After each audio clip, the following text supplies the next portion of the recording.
Voy a continuar leyendo la cita base, hermanos,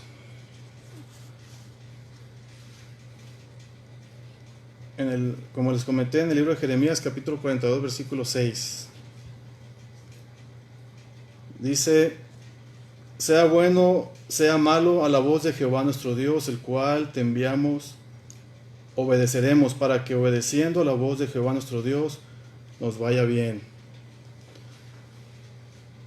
Este pasaje nos habla acerca de cuando el pueblo de Dios, el remanente de Judá que había quedado, se acerca al profeta Jeremías pidiéndole consejo. Y vamos a estar viendo en este mensaje cómo nuestro Señor nos pide que confiemos en Él, pero también nos pide que seamos obedientes. Así como es que he titulado el mensaje: confiando en Dios, obedeciendo. Y me gustaría continuar con una parábola que se encuentra en el Evangelio de Mateo, capítulo 21, versículo 28 al 32. La parábola de los dos hijos. Inicia así: pero ¿qué os parece? Hablando Jesús, dice: un hombre tenía dos hijos, y acercándose el primero le dijo: hijo, ve hoy a trabajar en mi viña. Respondió él y dijo: no quiero. Pero después arrepentido fue. Y acercándose al otro, le dijo de la misma manera, y él le respondió: sí, Señor, voy. Y no fue. ¿Cuál de los dos hizo la voluntad de su padre? Dijeron ellos: el primero. Jesús les dijo: de cierto os digo que los publicanos y las rameras van delante de vosotros al reino de Dios, porque vino a vosotros Juan en camino de justicia y no le creísteis. En esta parábola, que no voy a profundizar, simplemente explicar que aquí Jesús a los que se está refiriendo cuando el segundo hijo que le dice: no quiero ir, pero después arrepentido fue, se refería a publicanos, y como menciona él, a rameras, que en otras palabras, personas que se encontraban en pecado, pero que fueron sensibles a la voz de Dios, en este caso a la voz de Jesús, a diferencia de los fariseos y los escribas, ¿verdad? Que ellos representan al primero que dijo que sí voy y después no fue. Y esta parábola habla acerca ciertamente de quién recibe el Evangelio, pero también habla de la obediencia. Y para adentrarnos a este texto base que leímos en Jeremías 42:6, sí es importante que veamos un poco del contexto histórico por lo que estaba pasando, en este caso, el pueblo de Dios. Cuando Dios rescata a Israel de Egipto, los lleva al Sinaí para darles leyes y estatutos, tratando siempre Dios de que su pueblo sea obediente. Y por supuesto que nunca lo fue, ¿verdad? Fue siempre con lo que batallaba el pueblo de Israel. Posteriormente, después de muchos eventos por los que pasa Israel, se establece el pueblo en la tierra prometida. A lo largo de la existencia de Israel, algo que lo ha caracterizado en todos los tiempos, en todos los eventos que podemos ver descritos aquí en las Escrituras, es su desobediencia. Y Dios siempre envió profetas para hacer saber al pueblo que debía arrepentirse y obedecer, pero también para explicarles acerca de o advertirles, mejor dicho, de las consecuencias de esa desobediencia. Estas consecuencias de no obedecer a su Dios, al Dios verdadero, con el tiempo comenzaron a llegar. Y podemos ver que en los tiempos de Roboam, hijo de Salomón, el reino fue dividido en el reino del norte y el reino del sur. El reino del norte como Israel y el reino del sur, Judá. El reino es dividido a causa del pecado del pueblo, pero específicamente por la idolatría de Salomón.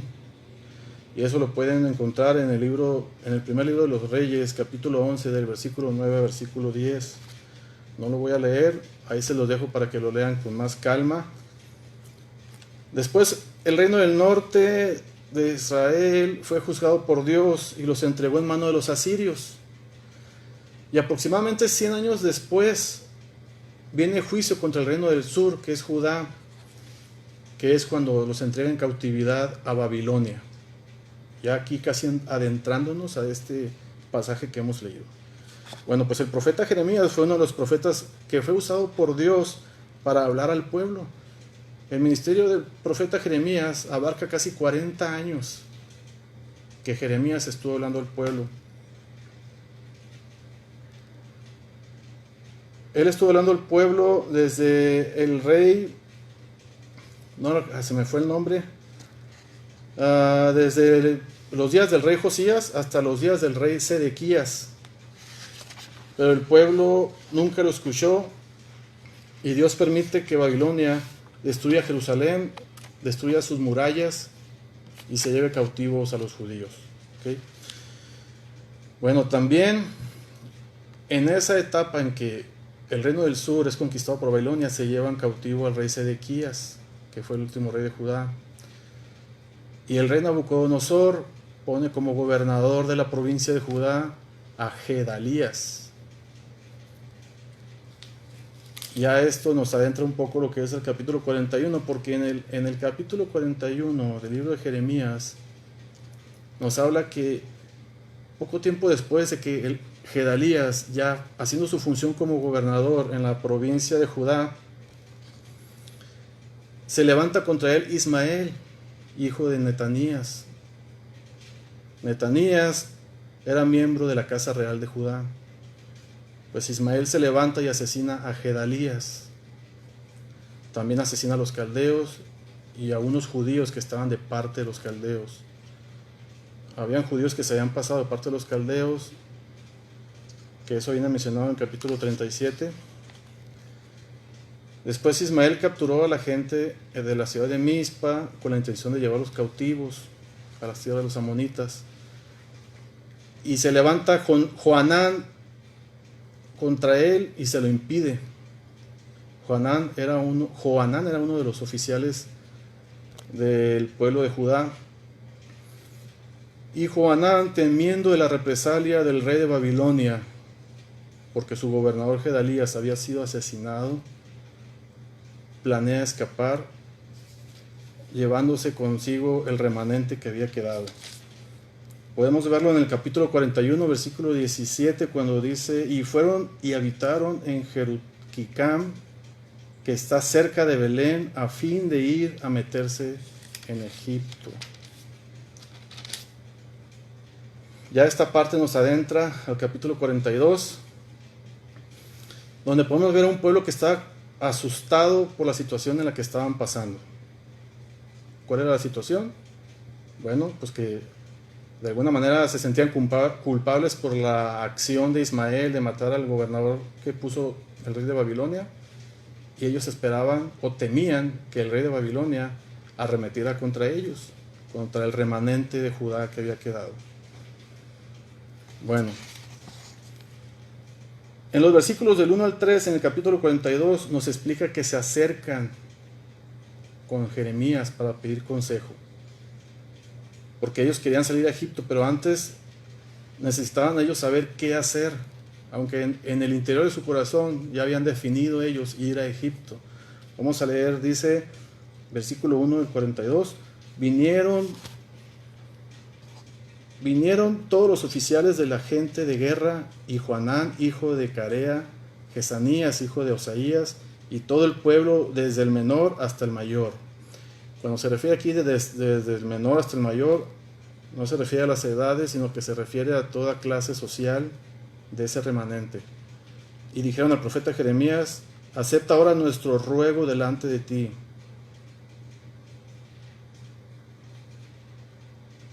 Acepta ahora nuestro ruego delante de ti y ruega por nosotros a Jehová tu Dios, porque todo esto, por este resto, dice, pues de muchos hemos quedado unos pocos, como nos ven tus ojos.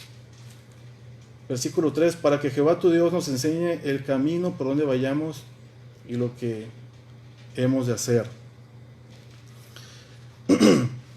Se podría pensar que estas personas realmente querían seguir la voluntad de Dios. Ahora, aquí lo curioso es que nunca consultaban a Jeremías. Es lo que sí que tenemos que resaltar. Nunca lo consultaban. De hecho, cuando tengan tiempo, por favor lean el capítulo 38, cuando Jeremías advierte al rey Sedequías acerca de la invasión del rey de Babilonia. El rey de Babilonia es advertido por Jeremías.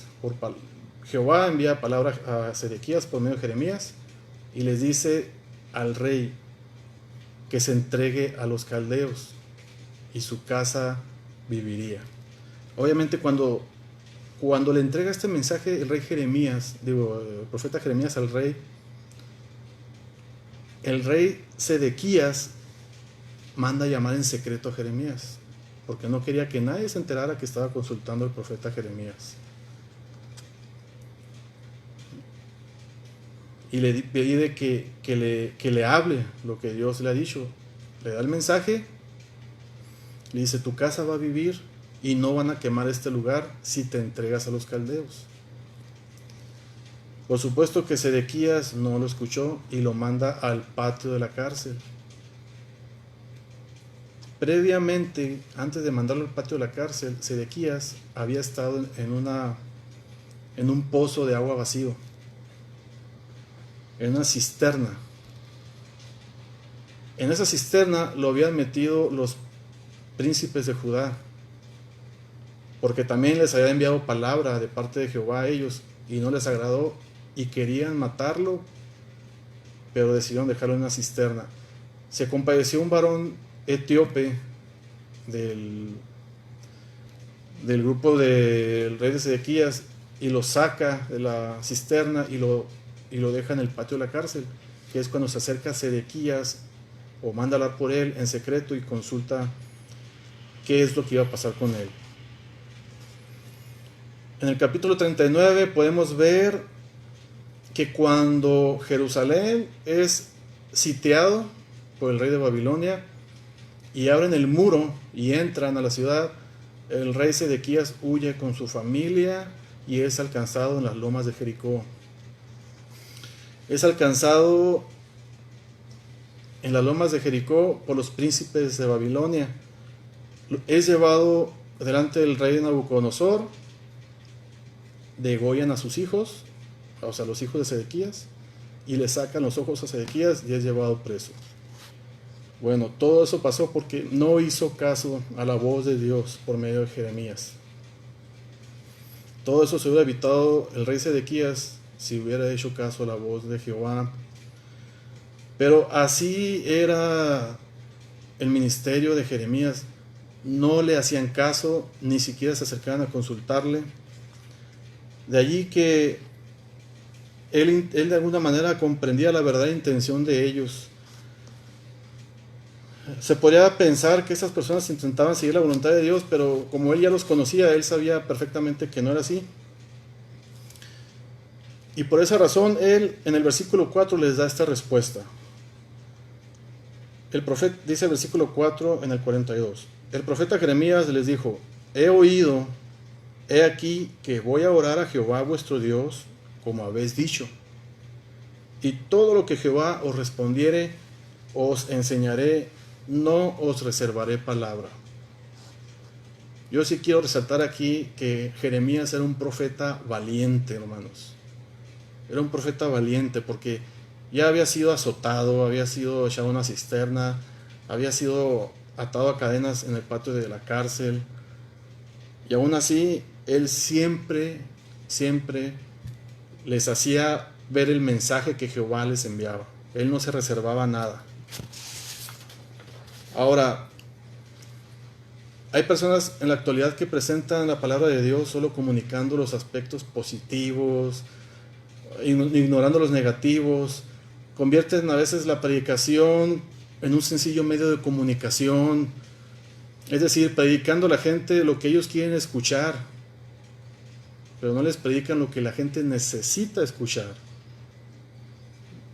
Típicamente de ellos dicen: Dios quiere bendecirte, Dios quiere prosperarte, sé feliz, échale ganas. Inclusive algunos de ellos hasta se visten de payasos o comediantes. Hay una iglesia en Houston, Texas, que, si no me equivoco, se llama Lakewood. No me acuerdo si es pastoreada por Marcos Witt, pero en algunas veces ha ido a predicar entre comillas, un actor comediante que se llama Fernando Araujo. Solamente una vez lo escuché y lo único que cambiaron fue el escenario del cómico, la verdad. No mostró un evangelio. No predicó realmente el evangelio como debe de predicarse. Debemos de exponer la palabra en la manera como lo hizo Jeremías, ¿verdad? Sin pasar por alto ningún aspecto, permitiendo que la palabra de Dios comunique lo que Él quiere comunicar. O veamos este ejemplo: si nos acercamos a un médico y tuviéramos una enfermedad grave que podía ser curada, ¿qué preferirían ustedes, hermanos? ¿Que el médico les diga cosas bonitas o que les diga la verdad, el verdadero diagnóstico de su enfermedad? Yo creo que el verdadero diagnóstico, ¿verdad?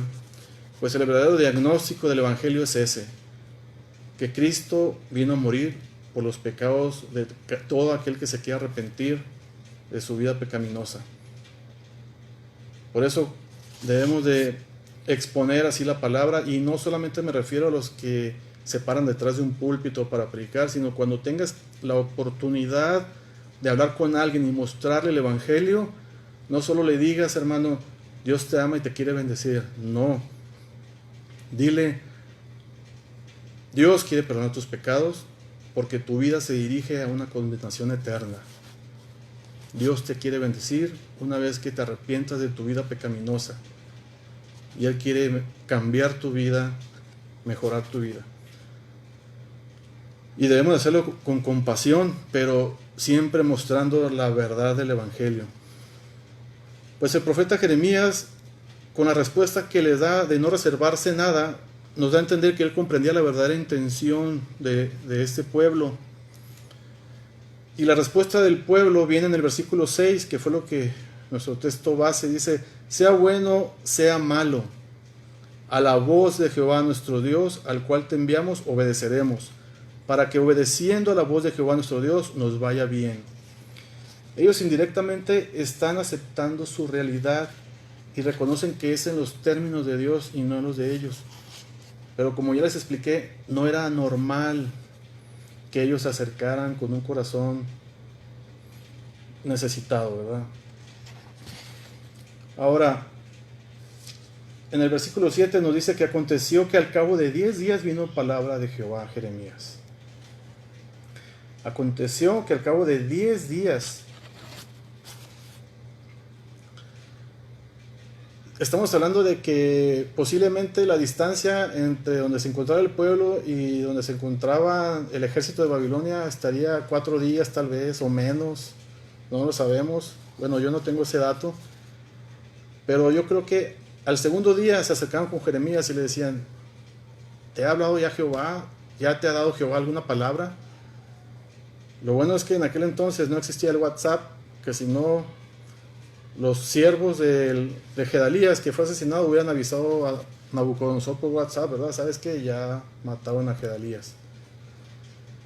De aquí a que fue el mensajero y avisó a Nabucodonosor, todavía le quedaba los días de regreso. Pero esa era la perspectiva que tenía el pueblo de Judá. Podríamos decir que 10 días era mucho tiempo, considerando esa parte que les comento, en que la distancia se iba cortando cada día. Pero debemos anhelar y conocer la voluntad de Dios en los tiempos de Dios y no en nuestros tiempos, hermanos. Debemos pedirle a nuestro Dios su voluntad y que Él obre en nuestras vidas en el tiempo que Él lo haya planeado. Nuestros hijos, por ejemplo, o familiares que no han conocido a Cristo, van a venir a los pies de Cristo en el tiempo que Dios lo diga. Nosotros no debemos dejar de orar por nuestros hijos, por nuestra familia, pero va a ser en el tiempo que el Señor lo diga. Hay un ejemplo muy claro de esto, acerca de los tiempos de Dios. y es el de Abraham y Sara. Ellos tuvieron la promesa de Dios de un hijo, y esa promesa seguramente todos ya saben cuánto tardó, pero si hay alguien que no lo recuerde, esa promesa tardó 25 años en ser cumplida. 25 años. Y estamos hablando de que Abraham y Sara no eran unos jovencitos. De hecho, cuando nace Isaac, Abraham tenía 100 años. Ahora, algo pasó en esos 25 años. ¿Qué fue lo que pasó? Que se desesperan y Sara le dice a Abraham: acércate a mi sierva para que me des un hijo por medio de ella. Dios nunca les dijo que les iba a dar un hijo por otra persona. Le dijo a Abraham: te daré un hijo por medio de Sara. Se lo aclaró. Intentaron ayudarle a Dios y lo que ocasionaron es más problemas para Dios, aunque el Señor ya tenía toda esa parte también bajo control. Nace Ismael. Cuando se acerca Abraham, se llega a la sierva de Sara, y Ismael representa un pueblo que siempre ha estado en contra del pueblo de Dios, y le ocasionó y le sigue ocasionando muchos problemas en la actualidad. Por eso no se puede obtener la bendición de Dios haciendo las cosas como nosotros queremos. El tiempo de Dios es perfecto, hermanos. No intentemos ayudar a Dios, no sea que vayamos en contra de su voluntad. Ahora, vino la respuesta en el versículo 9 y 10. Dice: y les dijo: así ha dicho Jehová, Dios de Israel, el cual me enviasteis para presentar vuestros ruegos en su presencia. Versículo 10. Si os quedareis quietos en esta tierra, os edificaré y no os destruiré. Os plantaré y no os arrancaré, porque estoy arrepentido del mal que os he hecho. Si os quedareis quietos en esta tierra, les dijo. Esta parte donde el Señor dice: estoy arrepentido del mal que os he hecho, no es que se haya arrepentido Dios, es un Dios inmutable, Él no cambia. Pero aquí el sentir es que me pesa o lamento el dolor que tuve que causarles, les está diciendo. Me pesa el dolor que les causé, lo lamento, dice. Pero tenía que hacerlo, ¿verdad? Y un ejemplo de ello es cuando disciplinamos a nuestros hijos. Claro que nos duele disciplinarlos. No nos agrada levantarles un castigo o disciplinarlos con toda la expresión de la palabra. Pero lo hacemos con la intención de que mejoren, de que sean buenos hijos, de que crezcan sanamente. Y después de eso, de la disciplina, estamos ahí para ayudarles, ¿verdad? Si nosotros hacemos eso siendo hombres imperfectos, ¿qué no hace el Señor por nosotros? ¿Qué no hace Dios por nosotros? Y luego continúa en el versículo 11 el mensaje o lo que Dios habló para con ellos por medio de Jeremías. Les dice: no temáis de la presencia del rey de Babilonia, del cual tenéis temor. No temáis de su presencia, ha dicho Jehová, porque con vosotros estoy yo para salvaros y libraros de su mano. Y tendré de vosotros misericordia, y él tendrá misericordia de vosotros, y os hará regresar a vuestra tierra. Eran buenas nuevas para el pueblo, hermanos. Les dice Dios: no teman al rey de Babilonia, les está diciendo, porque yo estoy con ustedes. No teman de Nabucodonosor, porque Nabucodonosor está en mis manos, les está diciendo. No teman, se lo recalca, pero no era lo que el pueblo quería escuchar. El corazón del pueblo estaba rumbo a Egipto. Y esta parte de no temas viene en la Biblia más de 300 veces. Voy a mencionar solamente 3 citas. En Génesis 15:1 dice: después de estas cosas vino la palabra de Jehová a Abraham en visión diciendo: no temas, Abraham, yo soy tu escudo y tu galardón será sobremanera grande. Hermano, no temas, Dios es tu escudo. Por la situación en la que tú estés pasando, hermano, no temas, el Señor es tu escudo, es nuestro escudo Él. Génesis 26-24 dice, y se le apareció Jehová aquella noche y le dijo, yo soy Dios de Abraham tu padre, refiriéndose a Isaac. No temas porque yo estoy contigo y te bendeciré y multiplicaré tu descendencia por amor de Abraham mi siervo. Dios está con nosotros, inclusive en esta situación por la que estamos pasando de la pandemia. Dios está contigo, hermano. Confía en Él, no temas. Es un mandato que Él nos está dando, que confiemos en Él. Y si quieres agradar a Dios, esta es una forma de agradarle. Esfuérzate en no temer. Como seres humanos que somos, esta parte a veces nos vence, pero descansemos en Cristo, descansemos en Él, deja tu carga al Señor y que Él haga la obra. El temor los llevó a consultar a Dios y me refiero al pueblo, ¿verdad? Se acercaron a Jeremías para consultarle porque están llenos de temor, pero en la actualidad es lo mismo. Hay personas que se acercan a una iglesia, o hay personas que se van a acercar contigo cuando estén llenas de temor, tal vez por alguna enfermedad.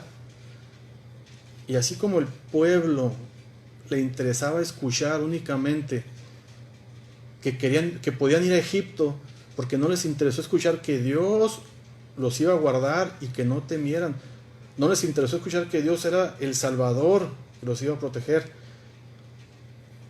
Estas personas que se acercan cada cierto tiempo, y más cuando tienen una enfermedad, no les interesa escuchar acerca de la salvación del alma. Únicamente les interesa que les sanen su enfermedad y es todo. Y si son sanados, ya no se vuelven a parar. De ahí la importancia que es mucho más importante que una persona sea sana de su corazón, hablando del arrepentimiento de sus pecados, a que sea sana de la enfermedad. Porque si es sanado por Dios, que lo puede hacer, puede ser sanado, ¿verdad?, de cualquier enfermedad. Pero si esta persona no llega al arrepentimiento, el día de mañana muy probablemente va a volver atrás y se pueda perder en la eternidad. Pero si alguien es sanado del alma, hermanos, es renovado en el corazón por medio de Cristo, tiene una esperanza y una vida eterna en el Padre. Muchos ciertamente llegan por una enfermedad, son sanados y también llegan al arrepentimiento, ¿verdad? Está ese caso también. Pero en el caso de este pueblo no se les dijo lo que querían escuchar, y lo que querían escuchar ellos era ir a Egipto, que Jeremías les dijera, vayan a Egipto. Jehová Dios me ha dicho que vayan a Egipto, pero no era ese el mensaje. Ahora, Dios, conociendo lo que había en los corazones de ellos, les da una advertencia y les añade las consecuencias de esa desobediencia, porque Él les dice que se quedaran quietos, que no temieran de la presencia del rey, y les da las consecuencias que vienen mencionadas del versículo 13 a versículo 18. Dice el versículo 15, ahora por eso oíd la palabra de Jehová, remanente de Judá. Así ha dicho Jehová de los ejércitos, Dios de Israel, si vosotros volviereis vuestros rostros para entrar en Egipto y entrareis para morar allá, sucederá que la espada que teméis os alcanzará allí en la tierra de Egipto, y el hambre que tenéis temor allá en Egipto os perseguirá y allí moriréis. Dios da esas consecuencias de la desobediencia, porque Él conocía el corazón de ellos. Dios conocía que su corazón estaba apuntando para Egipto. Ahora, seamos un poco empáticos con el pueblo para comprender por qué ellos querían moverse. Porque hasta cierto punto, del punto de vista de ellos, había un razonamiento lógico. El pueblo, el remanente de Judá, no era responsable de la muerte del gobernador Gedalías. Número 2, en Egipto no había hambre, en Judá sí había hambre. Número 3, en Egipto no había guerra, Y ellos esperaban una guerra, ellos, ¿verdad? Pero el Señor no la esperaba. Si nosotros no tenemos cuidado, hermanos, nuestros deseos y nuestros razonamientos muchas veces pueden ir en contra de la voluntad de Dios. Debemos de tener mucho cuidado en esto, consultar siempre al Señor, pedir consejo en un momento dado. Hace tiempo, aquí en Juárez, yo escuché, conocí a un joven cristiano también, tenía poco en el Evangelio, él se congregaba en otra iglesia, y él invertía y trabajaba en la maquiladora, pero también tenía un patrimonio que lo dedicaba a invertir, y se le presentó una oportunidad a él de unirse a una sociedad para invertir y tener más ganancias. Pero curiosamente alguien de su congregación, porque me lo platicó, alguien de su congregación le dijo: ¿sabes que no te conviene ese grupo de personas? El ambiente donde se mueven pues no es muy sano y te puede hacer daño, le dijo. Dijo esta persona: creo que yo me puedo guardar de todo eso, le dijo. Te podrá afectar a ti, pero a mí no me afecta porque yo sé hasta dónde voy a llegar. Además, yo sigo buscando de Dios y no pienso dejar a Dios por nada. Sí hacen reuniones sociales, pero únicamente voy a ir cuando tenga que firmar algo y no me voy a quedar.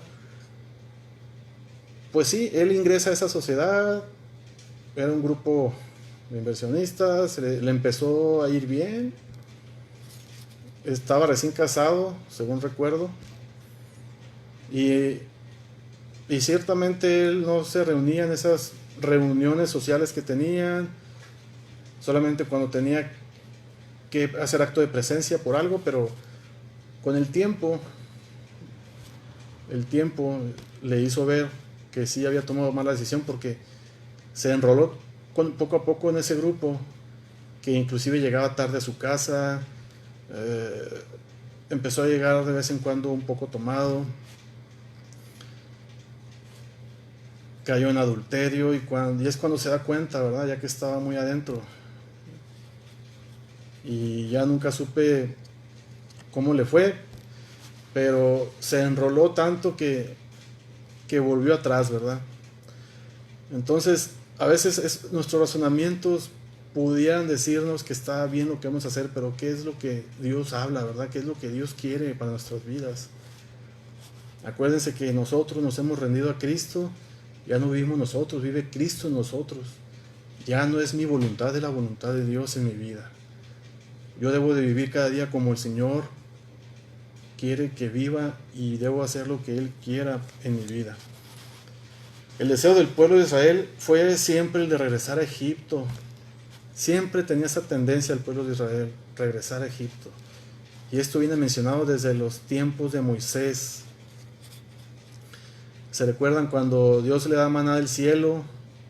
Maná del cielo, y ellos se hartan del maná del cielo y empiezan a murmurar, y llegan a los oídos de Moisés diciendo que en Egipto comían carne. O sea, siempre comparando Egipto, ¿verdad? El pueblo estaba obstinado en Egipto, y debemos de tener mucho cuidado, porque la obstinación puede convertirse muchas veces en obsesión. Y cuidado con esto, porque en un momento dado esa obsesión se convierte en ir en contra de la voluntad de Dios. Para el pueblo regresar a Egipto era regresar a la esclavitud, pero el pueblo no lo miraba de esa manera, ¿verdad? Y en la actualidad, en nuestra vida, es exactamente lo mismo.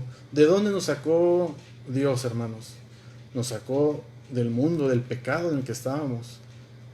El pecado donde vivíamos era Egipto, haciendo la comparación con el pueblo de Israel. Él nos sacó y no quiere que volvamos para allá. Él no desea eso para nosotros, y nosotros debemos también no desear volver al pecado.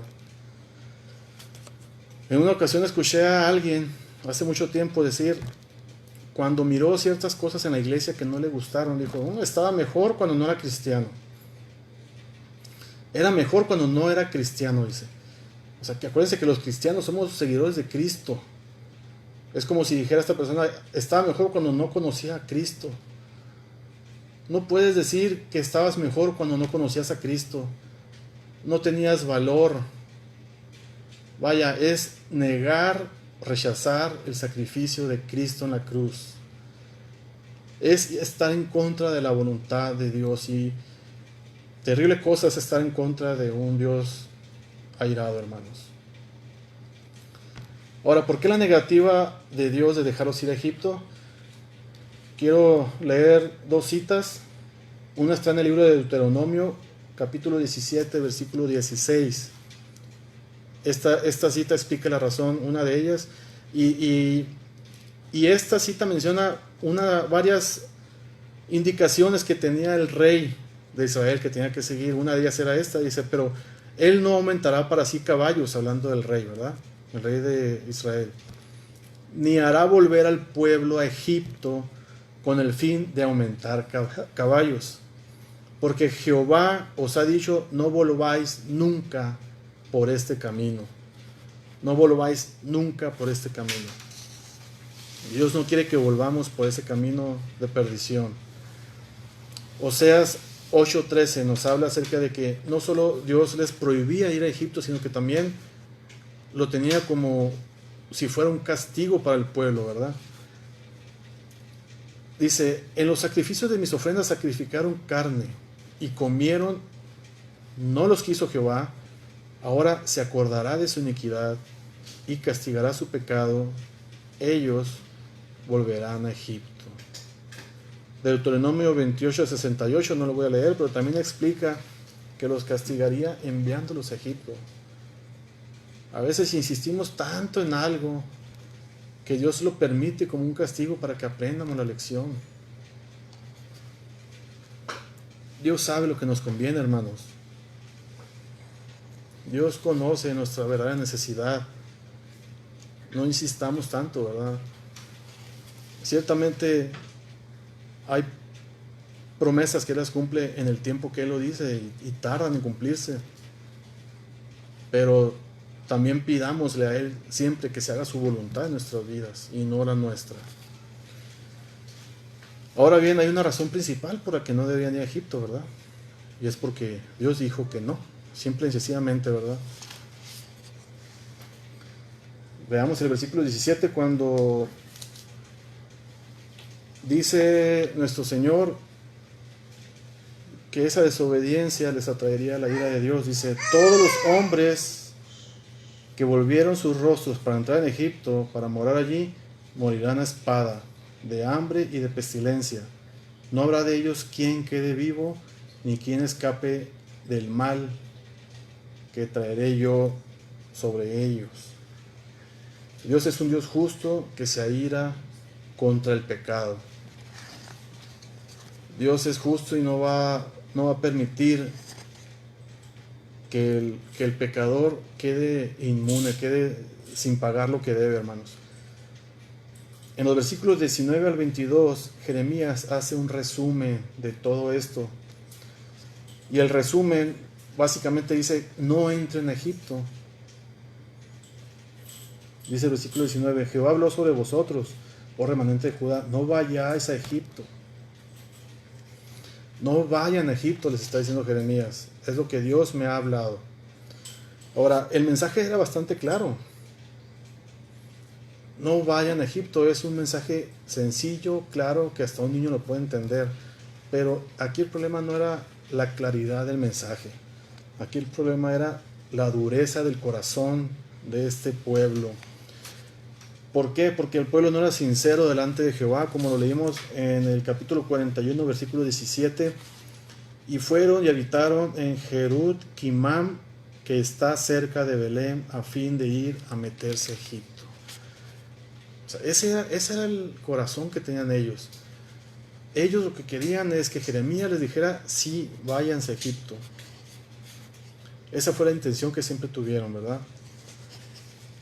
Y viene aquí a mi mente, recuerdo cuando una persona dijo, quiero pedir oración, pedir la voluntad de Dios porque me voy a trasladar a tal parte, a tal ciudad, en busca de trabajo. Ok, está bien, vamos a estar orando, hermano. ¿Qué tiempo vas a esperar que Dios te dé la respuesta? Pues yo creo que en el camino, porque ya tengo los boletos comprados. Entonces, a veces hay cristianos que actúan de esa manera, ¿verdad? Se anticipan a las cosas y piden la voluntad de Dios, esperando que Dios les dé la respuesta a lo que ellos quieren en su corazón. Pero esto no funciona así. Finalmente, en el capítulo 43, que no lo voy a mencionar, el pueblo se traslada a Egipto. O sea, el pueblo desobedeció, no siguió la indicación de Jehová. Se van a Egipto y en el capítulo 44 Jeremías vuelve a hablar con ellos. Jehová Dios habla al pueblo por medio de Jeremías una vez más. Ahora bien, hermanos, la aplicación de este pasaje. Yo tomé 3 puntos y uno de ellos es que la verdadera obediencia es más que conocer la voluntad de Dios. La verdadera obediencia, hermanos, es no solamente conocer, que es importante conocer la voluntad de Dios, pero también es hacerla, hacer su voluntad. La obediencia es más que decir. Es más que decir, tenemos que vivirlo. Como por ejemplo cuando decimos, para mí el vivir es Cristo. Ahora, ¿realmente vives para Cristo? O nada más lo dices, ¿verdad? La obediencia es actuar en cada circunstancia como Dios ordena. Esa es la obediencia. Yo debo de actuar conforme Dios me lo ordena en cualquier situación, en cualquier lugar. Hay un ejemplo que puso Cristian de alguien que dice ser cristiano y en el trabajo sustrae papelería o artículos del trabajo. Eso no es obediencia, hermanos. De hecho, eso es vergonzoso. Ahora, la verdadera obediencia es una actitud desde el corazón. Y eso, todo aquel que se ha rendido a los pies de Cristo y ha sido regenerado o sigue en ese proceso de regeneración, es lo que Dios está trabajando en tu corazón, ¿verdad? Que tengas un corazón de acuerdo a lo que Él demanda. Ahora bien, nosotros no somos salvos por nuestra obediencia, somos salvos por la gracia de Dios.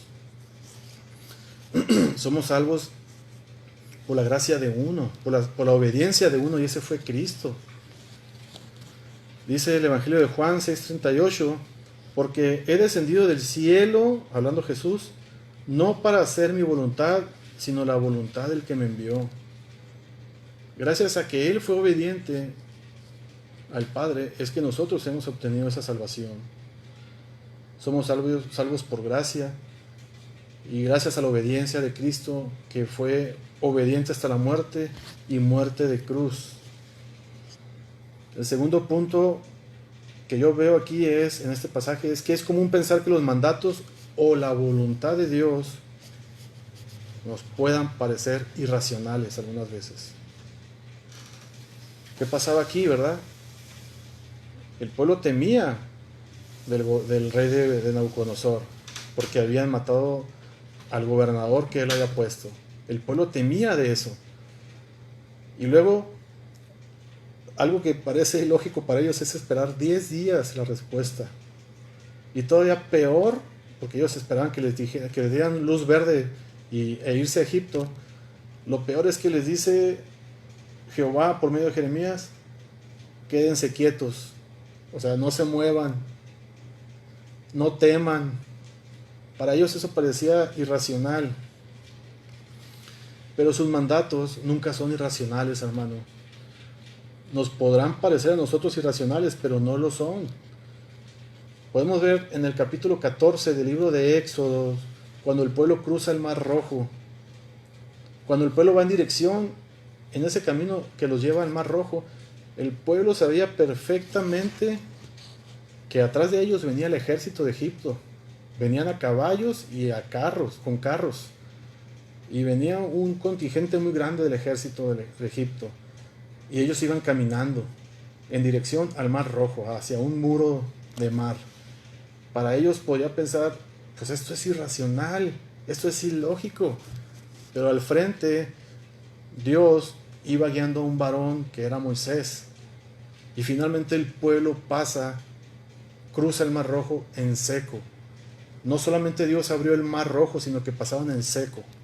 Y todavía, mejor aún, cuando el ejército de Egipto intenta hacer lo mismo, el mar se cierra y todos se ahogan, ¿verdad?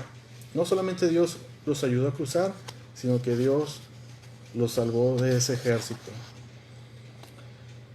Otro ejemplo más sencillo de cuando a veces puede ser, o no entendemos, ¿verdad?, la voluntad de Dios en nuestras vidas.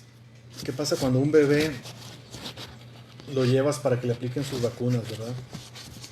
Un bebé no tiene mucho razonamiento en esa edad, pero si él pudiera razonar lo que está pasando, podría decirte, ¿por qué permites que me hieran con una jeringa, verdad?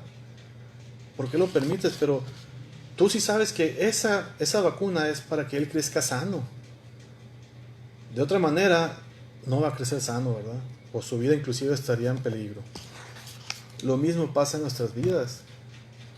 Dios permite ciertas cosas en nosotros con la única intención de que crezcamos en sus caminos y crezcamos sanos y que aprendamos a depender de Él también. Ahora, la verdadera fe es confiar en Dios y obedecer. Esa es la verdadera fe, hermanos, confiar en Dios y obedecer. Muchos dicen tener fe, pero no obedecen. Dios cumple lo que promete, y en este pasaje que leímos, Dios cumplió lo que prometió. No hay registros que Nabucodonosor haya tomado represalias con el pueblo de Dios. Él cumplió su parte. El pueblo no cumplió su parte, ¿verdad? No obedeció. Una tercera aplicación que yo encontré, hermanos, aquí es que no hay forma de que nos vaya bien desobedeciendo. No hay forma de que en esta vida, los que nos hemos rendido a Cristo, no hay forma de que nos vaya bien desobedeciendo. Los que no se han rendido a Cristo, los que no han confesado sus pecados a Cristo, ellos pueden llevar una vida en desobediencia, pero ellos ya están condenados, al menos que se arrepientan. El pueblo quería ir a Egipto para evitar la guerra y tener alimento, pero allí en Egipto encontraron hambre y también encontraron peligro de espada. Lo mismo sucede con la humanidad en esos tiempos, ¿verdad? Desde Adán y Eva hasta la actualidad siempre ha habido desobediencia. Siempre ha existido esa desobediencia. Dios les dijo, no prueben de ese fruto, porque el día que prueben de ese fruto van a conocer el bien y el mal. ¿Qué fue lo que hicieron? La serpiente influyó en ellos y probaron de ese fruto. Y esa desobediencia se ha ido pasando de generaciones en generaciones, pero hubo uno que fue inmune a esa desobediencia, ¿verdad? Sino que siempre fue obediente, y como ya lo repetí, fue Cristo, y gracias a Él es que somos salvos.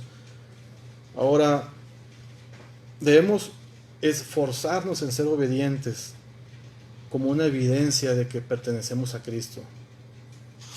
No hay otra forma, ¿verdad? Nosotros somos salvos por gracia y por fe, pero esa fe se tiene que ver en nuestras obras. Igual la obediencia debe de verse en nuestras obras. Vamos a leer en la epístola de Santiago, capítulo 2, versículos 17 y 18. Dice: así también la fe, si no tiene obras, es muerta en sí misma. Pero luego dirá, tú tienes fe y yo tengo obras. Muéstrame tu fe sin tus obras, y yo te mostraré mi fe por mis obras. Como una evidencia de que somos de Cristo, debemos ser obedientes, ¿verdad? Para que otros vean a Cristo en nuestras vidas también. Y también en el Evangelio de Lucas, capítulo 6, versículo 26, dice el maestro, ¿por qué me llamáis Señor, Señor, y no hacéis lo que yo digo? ¿Por qué me llamáis Señor, Señor, y no hacéis lo que yo os digo? Es imposible desobedecer a Dios y que nos vaya bien. Decimos que somos cristianos, bueno, demostrémoslo siendo obedientes a Dios. De otra manera, si somos desobedientes, no nos va a ir bien. Además de que no vamos a dar evidencia de que somos de Cristo. Ahora, podrán decirme, o podrá alguien pensar, ¿verdad? Bueno, dices que los que viven en desobediencia no les va a ir bien, y que hay de aquellos que no son cristianos y viven en desobediencia y son prosperados, en sus trabajos son prosperados, en la salud, en sus negocios son prosperados. Bueno, te invito a que leamos Mateo capítulo 16, versículo 26, que dice: porque ¿qué aprovechará el hombre si ganare todo el mundo y perdiere su alma? ¿O qué recompensa dará el hombre por su alma? Hay personas que no conocen a Cristo y aparentemente, hermanos, son prosperados. Son prosperados en lo económico y en todo lo que les mencioné. Pero un día esas personas van a cerrar sus ojos en este mundo. Y si no se arrepintieron de sus pecados, los van a abrir en una eternidad sin Cristo. Yo creo que eso no es nada de qué alegrarse, ¿verdad? Y a veces, no precisamente el que estemos atravesando por una situación difícil sea como una respuesta a una desobediencia, o dicho en otras palabras, si nos esforzamos en ser obedientes, eso no implica que no vayamos a pasar por adversidades o inclusive por enfermedades. No precisamente el que pasemos por problemas no significa que no estemos en bendición. O sea, la bendición no es solo que me vaya bien, que yo siendo cristiano en mi trabajo me vaya bien, en la salud. La bendición es también que Dios hable a mi vida y Él usa todos los medios para lograrlo, ¿verdad? Ahora bien, el cáncer en un momento dado en una persona se puede volver bendición. Cuando esa persona llega a los pies de Cristo por medio de esa enfermedad, esa persona se ha arrepentido de sus pecados y es bendecida, porque tal vez su carne, su cuerpo terrenal está en enfermedad, pero tiene una esperanza en la vida eterna. Y yo creo que eso vale mucho más que a que sea esa persona sana y no se arrepienta de sus pecados. Entonces no todo lo malo que viene a nuestras vidas es por desobedecer. Como conclusión, que el Señor nos dé un espíritu deseoso de conocer y hacer su voluntad. Quiero terminar leyendo la cita en Salmos 143:10, y dice: enséñame a hacer tu voluntad, porque tú eres mi Dios. Tu buen espíritu me guíe a tierra de rectitud. Enséñame a hacer tu voluntad, porque tú eres mi Dios. Hermanos, esforcémonos en vivir una vida en obediencia a Dios.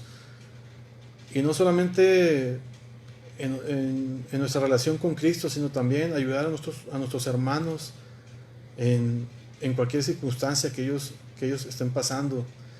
Porque de alguna manera nosotros como congregación debemos de ayudarnos en qué necesita mi hermano, qué es lo que está pasando él, ¿verdad? A veces no podemos saber, pero podemos acercarnos, o que nuestro hermano se acerque con confianza y nos diga por lo que está pasando. Seamos obedientes en ayudar a nuestros hermanos en la congregación primeramente, ¿verdad? A nuestros hermanos en Cristo primeramente, si están pasando por una necesidad, y no solamente una necesidad material, sino algo por lo que estén pasando dentro de su corazón. Orar por ellos. Ayudémonos unos a otros de esa manera en oración, y deseando que crezcamos en la palabra y en el conocimiento de Cristo cada día. Termino con este mensaje, hermanos. Espero que haya hablado a tu corazón, que el Espíritu Santo haya obrado en tu vida. y esperemos en Dios que pronto nos podamos congregar nuevamente. Recuerden que la iglesia no es el edificio, sino somos cada uno de nosotros como congregación. Y el día que nos logremos congregar nuevamente, valoremos esa parte y aprovechémoslo, hermanos.